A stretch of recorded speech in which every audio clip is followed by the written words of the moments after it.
सुनो कहानी। 10 वर्ष पूर्व हमारे इस वेताल के पिता की मृत्यु हुई थी और तब से प्रतिवर्ष एक दिन ऐसा आता है जब वेताल निराहार व्रत रखता है। वह अपने पुरखों की याद में तहखाने में जाता है जहाँ 400 वर्षों में हुए वेतालों की निशानियां हैं। घनघोर जंगलों के वासी और टापुओं के समुद्री नाविक वेताल को अमर मानते हैं, लेकिन बौने वीर जानते हैं कि वह अमर नहीं है। आज हमारे महाबली वेताल के स्वर्गीय पिता की बरसी है, मृत्यु की तिथि। प्रत्येक वेताल अपने पिता के चरण चिन्हों पर चलता है। वेताल को 10 वर्ष पूर्व की वह घटना याद आ रही है जब उसके पिता का देहांत हुआ था। सिंघा डाकू का लुटेरा जहाज, इस पर कैसे पहुंचोगे मेरे प्यारे पिता? मेरा एक भेदिया तट पर खड़ा है। सिंघा डाकू का वह गुलाम था, मैंने उसे आज़ाद कराया था दुष्टों के चंगुल से। वह डाकुओं के सब भेद जानता है, कहाँ उनके हथियार रखे हैं, कहाँ खजाना है, पहरा कब बदलता है, सब जानता है। बेटे, तुम वन में जाओ और मेरी प्रतीक्षा करो। लेकिन मैं वहीं रुका रहा। एक डोंगी लेकर भेदिया आया और मेरे पिता लुटेरे के जहाज की ओर चले गए। वह रुका रहा। एक पल एक घंटे की तरह बीता। फिर जोर का धमाका हुआ, विस्फोट। सिंघा का डाकू जहाज भस्म हो गया। वेताल को याद आ रहा है वह दिन जब उसके पिता ने एक भेदिए की मदद से सिंघा के समुद्री डाकू जहाज को सफाया किया था। उसने उन्हें एक डोंगी में लौटते हुए देखा और वह भागकर जंगल में गया, पर पिता की प्रतीक्षा करता रहा। किंतु जब पिता लौटे, वे अकेले थे, बुरी तरह घायल। मेरे पिता। महावन में पहुंचने के पहले ही उनकी मृत्यु हो गई और उनकी लाश पुरखों की समाधियों के निकट गुफा में बंद कर दी गई। और फिर वेताल गुफा से बाहर आया अपने पिता का स्थान लेने, और इस तरह वेताल की परंपरा अटूट चलती रही। ऐसी थी हमारे वेताल के पिता की अंत कथा। जिंदाबाद वेताल की जय हो, हमारा वेताल अमर हो। गुर्रन, मेरे पिता उस दिन अपनी मेखला यानी अपनी बेल्ट कहीं छोड़ आए थे। क्या तुम्हें मालूम है वे कैसे मारे गए? सब जानते हैं कि सिंघा डाकुओं से बहादुरी से लड़ते हुए उनकी मृत्यु हुई। गुर्रन, उनकी पीठ में छुरा भोंका गया। जिसने भी यह किया, घात लगा के किया है। उसी ने उनकी प्रेत चिन्ह वाली बेल्ट भी ले ली। पीठ में छुरा? मुझे नहीं पता, पर किसने ऐसा घात किया? किसी ऐसे ने जिस पर वे विश्वास करते थे, उनका भेदिया, जिसका चेहरा मैं उस दिन नहीं देख पाया। लेकिन वह पापी जिंदा है तो एक दिन मैं उसे पकड़ ही लूंगा। रणकालों के विक्रम क्लब में एक शाम गजब की कहानी थी तुम्हारी रामलू। अब आपकी बारी है हॉल्डर जी, कोई सच्ची कथा सुनाओ। हाँ, तुम दोनों ने सिंघा समुद्री डाकू का नाम तो सुना है, और वेताल का? सिंघा डाकुओं का नाम किसने नहीं सुना है? कई वर्ष हुए उनके दल का ध्वंस हो गया था, याद नहीं आता कैसे। और वेताल? वह कपोल कल्पना है, जंगली लोगों और समुद्री नाविकों की दंत कथा। हॉल्डर ने फिर पूछा, और गुल्लक द्वीप का नाम सुना है तुमने?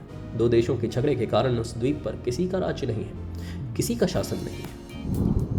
कई वर्ष हुए मेरा जहाज तूफान में फंस गया था और मजबूर होकर हम गुल्लक द्वीप के किनारे लंगर डालना पड़ा था। तुम सब सचमुच गुल्लक द्वीप हो आए हो? मैंने सुना है वो बहुत ही भयानक स्थान है। वह संसार की सबसे दुष्ट जगह है। सिंघा डाकुओं के दल के ठगों का राज है वहां। गुल्लक द्वीप में बाहर के लोगों का आना बहुत खतरनाक होता है। अभी आप भीमा से मिलेंगे। अच्छा, मिलूंगा भीमा से भी, किंतु यह भीमा कौन है और वेताल कब आएगा? ठहरो, अभी सुनाऊंगा। चुप रहो रामदू, उसे अपना किस्सा सुनाने दो। रणकालों के विक्रम क्लब में कहानी आगे बढ़ी। गुल्लक द्वीप में कोई असली सरकार तो है नहीं, पुराने डाकुओं का वहाँ राज है और लुटेरों और हत्यारों का ही वह टापू है। हाँ, फिर क्या हुआ हॉल्टर? आगे सुनो। समुद्री डाकुओं का वह बहुत बड़ा गढ़ है और वहाँ किसी भी बाहरी आदमी का तन और धन सुरक्षित नहीं रह सकते। गुल्लक द्वीप बहुत ही बदनाम जगह है। वहाँ जुआ खाना है और तरह तरह के दुष्ट कर्मों का बाजार है। हम लोगों को वहाँ के दुष्ट डाकू सरदार भीमा के सामने ले जाया गया। हॉल्डर ने कहा, यहाँ इसी पापी का राज है। आइए, स्वागत है। जुआ खेलने वाले यात्रियों के यहाँ आने पर मुझे खुशी होती है। हम जुआ खेलने नहीं आए। तूफान में हमारा जहाज यहाँ रुकने को विवश हो गया। तुम क्या वैज्ञानिक हो या लेखक? चाहो तो मेरी जीवनी लिख डालो। बड़ा अद्भुत चरित्र है मेरा। आप अद्भुत व्यक्ति तो हैं, लेकिन मौसम सुधरते ही हमें यहाँ से चले जाना है। हॉल्डर ने कहा, भाई, उस डाकुओं की कड़ी में मुझे तो बड़ी घबराहट हो रही थी और डर भी लग रहा था उस दस्यु से। तुम्हारे जहाज को यहाँ रुकने की फीस देनी होगी। ₹1,00,000 प्रतिदिन। ₹1,00,000? यह तो बहुत ज़्यादा है। हम कहाँ से लाएंगे? उस कमरे की दीवार पर मैंने एक विचित्र चीज़ देखी। वह थी एक बेल्ट, बंदूक बांधने वाला कमरपट्टा। उस पर मुंड वाला चिन्ह था। मैंने भीमा से पूछा। भीमा मेरे पास आ गया और वह उस प्रेत चिन्ह वाली बेल्ट की ओर उंगली उठाकर बोला, कुछ लोग दीवार पर अपने मारे हुए शेर और भैंसों का सिर सजाते हैं। मैंने सब तरह का शिकार किया है, किंतु मेरा सबसे बड़ा शिकार है ये। यह कहते कहते डाकू भीमा के चेहरे पर एक अजीब परेशानी का भाव आ गया। यह वेताल की बेल्ट है, महाबली प्रेत की। सचमुच भीमा? लेकिन क्या वेताल नाम का कोई व्यक्ति था भी? हाँ, वेताल था। सभी समुद्री नाविक यह बात जानते हैं। वह 400 वर्षों तक जिया, लेकिन फिर एक दिन, आगे नहीं बताऊंगा। जाओ, तुम्हें आज सिपाही ठहरने की जगह बता देगा। तुम्हारे रुकने की फीस ₹1,00,000 रोज। हॉल्टर ने कहा। लुटेरे की फीस की बात सोचकर हमारा दिमाग चकरा गया। बुरा हो उस तूफान का जो हमें वहां ले गया। दूसरे दिन जहाज का ढेरों सामान बेचकर हमने भीमा की फीस चुकाई और गुल्लक द्वीप को प्रणाम किया। जान बची, लाखों पाए। हॉल्डर इन दुष्टों ने सब कुछ ले लिया, हाथ पैर भर छोड़ दिए। अरे कैप्टन, जान बच गई, यही क्या कम है। खूब था यह एडवेंचर हॉल्डर। तुम्हारा भाग्य अच्छा था कि सही सलामत गुल्लक से लौट आए। और भाई, उस डाकू भीमा की बातें भी अद्भुत है, कोई शक नहीं। अच्छा, यह वेताल की बेल्ट की बात कैसी है? अरे बकवास है। भीमा पुराना समुद्री डाकू है। जंगलियों की तरह वे भी अंधविश्वासी होते हैं। वेताल इन लोगों के लिए एक पुरानी मनगढ़ंत डरावनी कहानी है। भीमा महज डींग हाँक रहा था। वेताल की बेल्ट, गुल्लक द्वीप, यह रहस्य क्या है? वेताल को खबर देनी चाहिए। मैं चलूं? महावन के अंतराल में एक बहुत घना जंगल है। वहाँ जहरी भाले वाले बौने रहते हैं। मैं वेताल से मिलने आया हूँ, बहुत ज़रूरी खबर देनी है। यहीं ठहरो। नकालो शहर के एक प्राणी आया है, उसे रोक आया हूँ। वह कहता है ज़रूरी खबर लाया है, उसे यहाँ बुला लो। मैं विक्रम क्लब में काम करता हूँ। वहाँ मैंने गुल्लक द्वीप के बारे में कुछ बातें सुनी और मुझे लगा कि महाबली वेताल को ये बातें बतानी चाहिए। गुल्लक द्वीप, समुद्री डाकुओं का अड्डा। आगे बताओ। शाहजी साहब, मिस्टर हॉल्डर ने वहाँ एक बेल्ट देखी, आपके पिता की बेल्ट की तरह। वह भीमा नामक आदमी के पास है। भीमा कहता है उसने वेताल को मारा था, लेकिन हो सकता है यह बात मनगढ़ंत कहानी हो, क्योंकि सभी जानते हैं कि वेताल जीवित है और अमर है। तुम जो खबर लाए हो हम उसके लिए बहुत धन्यवाद। बड़े काम की खबर है। जाओ, अब तुम आराम करो। मेरे सभी पूर्वज वेतालों के पहने हुए अस्त्र और बेल्ट्स यहाँ हैं। मेरे केवल एक नहीं है, मेरे पिता की। उनकी पीठ में छुरा भोंका गया था, उन्हीं के एक विश्वासी आदमी द्वारा। अब यदि उनकी बेल्ट गुल्लक द्वीप में है तो हत्यारा भी वहीं होगा। Good night holder. भूलना नहीं, अगले सप्ताह अपना बिलियर्ड का खेल है। भूलूंगा कैसे। अच्छा, दावत के लिए बहुत धन्यवाद। बहुत रात हो गई। हॉल्डर बिस्तर में पहुंचा। मैं थक गया हूँ। क्लब की ये भीषण कहानियाँ, किस्से और फिर अपनी आप बीती सुनाने की प्रतीक्षा। अरे बाप रे, तुम कौन हो? तुम्हें क्या चाहिए? मुझे ना तुम्हारा धन चाहिए, ना तुम्हारी जिंदगी। घबराओ नहीं मिस्टर हॉल्डर, मैं तुमसे थोड़ी सी जानकारी लेने आया हूँ। मैंने तुम्हारी गुल्लक द्वीप वाली घटना सुनी है, और यह भी कि तुम वहाँ भीमा से मिले और उसने तुम्हें एक बेल्ट दिखाई। कैसी थी वह बेल्ट? तुमने कैसे सुना? जो बेल्ट मैंने देखी थी वह काले और चमड़े की थी और 2 बंदूकों के लिए जेबें बनी थी। उस पट्टे के बीच में चांदी का एक मुंड बना था, जैसे कंकाल की खोपड़ी। भीमा ने बताया कि वह वेताल की बेल्ट थी। क्या वह इस पट्टे की तरह थी? अरे वाह, बिल्कुल ऐसी ही। लेकिन तुम कौन हो? वेताल वेताल तो कुछ है नहीं, जंगली लोगों का अंधविश्वास जरूर है। सुनो, जाओ मत, ठहरो। रात हो चुकी है मिस्टर हॉल्डर। तुमसे नहीं, अब आगे की बातचीत तो भीमा से ही होगी। क्यों जी, गुल्लक द्वीप कैसे जाते हैं? कोई मुश्किल नहीं। जुआरी यात्रियों के लिए गुल्लक वाले अपनी नावें खुद ही भेज देते हैं। जुआरी सैलानियों के जहाज पर वेताल भी चढ़ गया। सूरज डूब रहा है, लेकिन बारिश भी है। शायद इंद्रधनुष दिखाई देगा। दूसरी ओर गुल्लक द्वीप पर जुआरियों से लदा एक और जहाज आ रहा है। उनको कब अकल आई? उनका इसी प्रकार उल्लू बना रहना ही अच्छा है। भीमा, जब तुम सिंघा डाकुओं के मुखिया बने थे, उसके पहले क्या तुमने सचमुच वेताल को मारा था?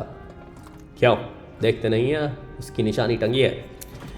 एक पुरानी कहावत याद है ना, गुल्लक द्वीप को ध्वंस करने जब वेताल आएगा, अब आकाश में 2 इंद्रधनुष दिखाई देंगे। सुना है, लेकिन अभी क्यों याद आया? अभी इसलिए कि आकाश में 2 इंद्रधनुष प्रकट हुए हैं।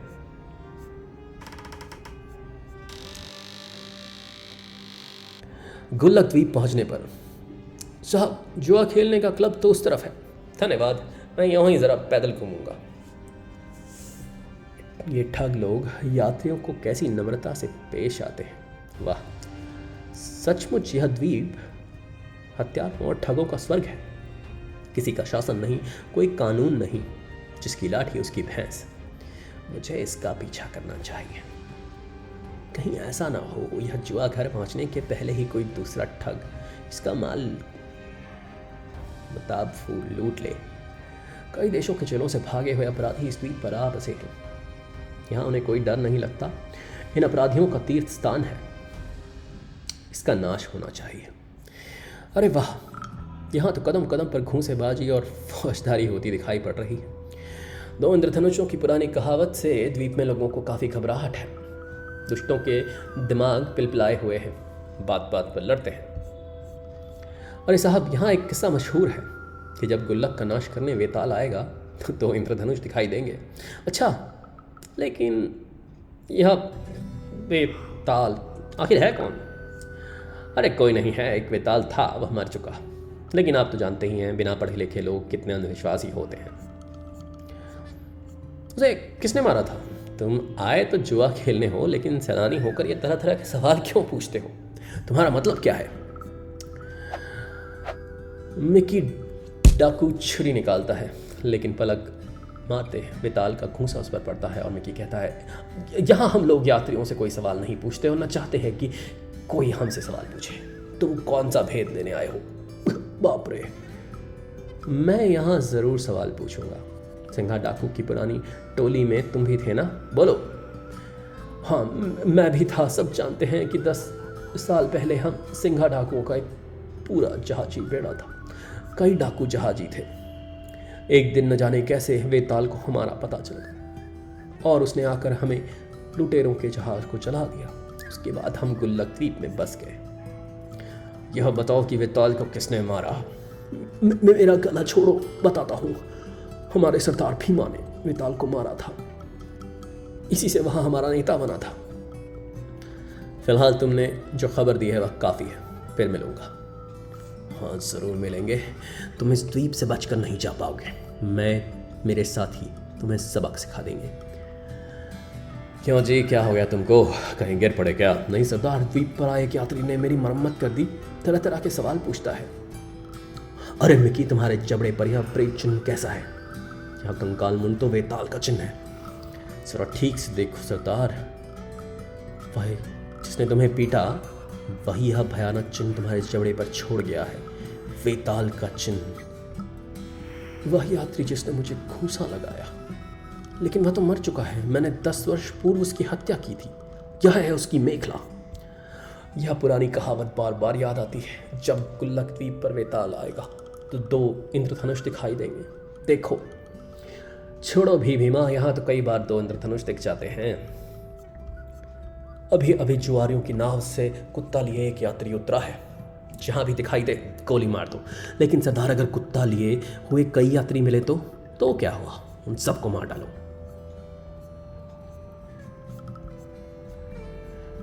यह आखिर कहां से आएगा? मैंने खुद उसे मारा है, वह मर चुका है। लेकिन कहीं यह बात सच तो नहीं कि वेताल जीता जागता प्रेत है और अमर है? वेताल अब सतर्क हो गया। डाकुओं का दल कुत्ते के साथ घूमने वाले यात्री को ढूंढ रहा है, इसलिए तुम यहीं ठहरो शेरा, मैं अकेले आगे जाऊंगा। यह पुरानी कहावत मैंने भी सुन रखी थी कि गुल्लक द्वीप को ध्वंस करने जब वेताल वहां पहुंचेगा तो 2 इंद्रधनुष प्रकट होंगे। और रणकाली से नाव पर चलते समय मैंने मौसम के दफ्तर में जानकारी ली थी। उन्होंने बताया था कि आज गुल्लक पर द्वीप वर्षा भी होगी और धूप भी निकलेगी। भाग्य का खेल है कि 2 इंद्रधनुष भी निकल आए। वाह, पूरे द्वीप के हत्यारे मुझे ढूंढ रहे हैं, लेकिन मैं तो भीमा को चाहता हूँ, उस भीमा को जिसने मेरे पिता के साथ घात किया। तुम्हें क्या वहाँ कहीं मिला? अभी नहीं, लेकिन हम तुमसे कुछ पूछना चाहते हैं भीमा। क्या 10 वर्ष पूर्व जब वेताल ने तुम्हारा जहाज जलाया था तब तुमने कहा था कि तुमने उसे मार डाला है, और इसीलिए तुम्हारे जैसे अजनबी को हम सब ने अपना सरदार बनाया था। लेकिन यदि तुमने सचमुच उसे मार डाला था तब यह क्यों सोचते हो कि वह गुल्लक पर आया है? मैं नहीं जानता, लेकिन तुम्हारे मुंह पर जो प्रेत चिन्ह है वह उसी का है। मैंने उसे मारा था, यह बेल्ट उसका प्रमाण है। लेकिन हो सकता है कि वह अमर हो, यह भी हो सकता है कि वह जीवित प्रेत हो, पर मैंने उसे मारा था। हमें ठीक ठीक बताओ, कैसे मारा था? 10 वर्ष पूर्व तुमने वेताल को कैसे मारा था भीमा? याद है जब हमारे पास एक बड़ा जहाजी बेड़ा था? हाँ, और तुम उस पर झाड़ू लगाते थे। अच्छा, तुम्हें याद है जब वेताल ने हमारे जहाज़ों को भस्म किया था तो बड़े जोर का धमाका हुआ था? अच्छा, सुन लिया, हम सब वहाँ थे, आगे बताओ। मैं विस्फोट से उड़कर समुद्र में जा गिरा और तब मैंने एक आदमी को डोंगी चलाते हुए देखा। मैंने पहचान लिया, वही वेताल था। मेरे पास कोई शस्त्र नहीं था, फिर भी मैंने उसका पीछा किया और आगे जाकर हमला किया और उसका काम तमाम कर दिया। उसकी बंदूक गिर गई और मेरे घूंसों की मार ने उसे ठंडा कर दिया। वह मर गया। मैंने उसका कमर पट्टा उतार लिया जो तुम्हारे सामने है। इसने मेरे पिता की हत्या जरूर की है, लेकिन जैसे कह रहा है उस तरह नहीं। यह बहुत दुष्ट और झूठा बेईमान है। उसके अंत की यही कहानी है। मनगढ़ंत कहानी सुनाई है तूने भीमा, अब मैं सच्ची कहानी सुनाऊंगा। अरे, तुम उस समय मरे नहीं थे? या तुम सचमुच जीवित प्रेत हो? चुप खड़ा रहे भीमा। तू डाकू दल का सरदार यही दावा करके बनाना कि तूने बहादुरी से वेताल को मारा। 10 वर्ष पूर्व सिंघा का डाकू जहाजी बेड़ा वेताल ने नष्ट कैसे किया, सुनो। मुझसे सिंघा के ही एक नौकर ने, जिसका नाम भीमा था, वेताल की मदद की थी। नहीं, भीमा ने भेदिए का काम किया। उसने वेताल को खबर दी थी कि डाकू जहाज पर है। ठीक जगह और ठीक समय भी भीमा ने ही बताया।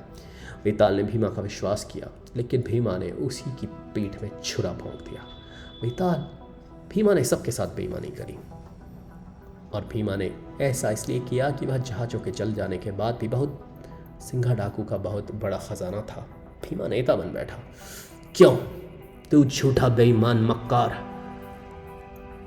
मुझे इस बाजी से हमेशा घृणा रही है। इसकी सब बातें झूठी है मिकी। नहीं भीमा, तेरा न्याय तो मैं ही करूंगा। लेकिन ठहरो, अगर भीमा ने वेताल की पीठ में छुरा भोंका था, तुम्हें मार डाला था, तो तुम कहां से आए हो? वेताल प्रेत है, जीवित अमर प्रेत। तुम क्या मरकर भी जी उठे हो मेरा संहार करने? क्या की बात छोड़ो भीमा, यह जो भी है जिंदा है, जीवित प्राणी है तेरी तरह। मेरे पिता की बेल्ट, मेरे पिता जिनकी पीठ में इस पापी भीमा ने छुरा भोंका था। मैं लौट कर आया हूं तुम्हें दंड देने भीमा, और इस गुल्लक द्वीप के पापाचार को नष्ट करने। तुम जो भी हो, बड़ी बड़ी बातें मत करो। हमारे 1000 साथी यहाँ हैं।